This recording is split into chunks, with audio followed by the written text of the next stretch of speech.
John Brooks is an unbelievable business writer. He's probably my favorite, and it's too bad so many people haven't had a chance to hear about him and the great work he did. He loved stories with vivid characters. Venal, bumbling, brilliant, you name it, he loved them. He was a novelist at heart, and he found a lot of good stories in Wall Street.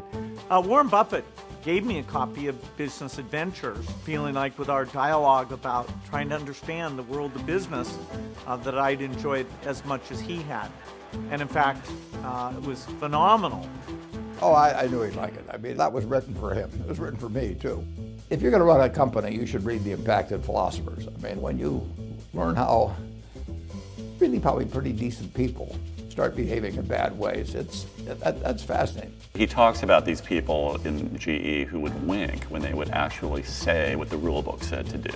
Now remember, you cannot talk to our competitors about this, wink, which is essentially saying, go talk to them. But he makes it come alive in a particular way. He makes it come alive as comedy because he understands that most of the time, if you look closely enough, the motives of the people involved are as short-sighted and self-seeking as all other human motives, and that's the material of comedy. Ford Motor Company was super successful.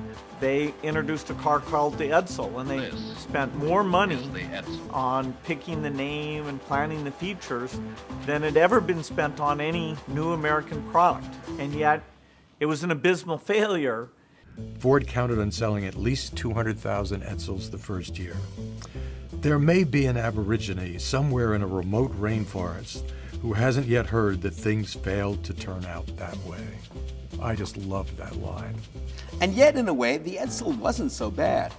It embodied much of the spirit of its time, or at least of the time when it was designed, early in 1955. It was clumsy, powerful, dowdy, gauche, well-meaning. A de Kooning woman. I think you can read this book today and learn a lot. All the work of Michael Lewis comes directly from Brooks. I mean, he really was the Michael Lewis of his day. The rules of running a great business, value creation, are unchanged. And Brooks took some very dramatic examples that are particularly fun and interesting and instructive.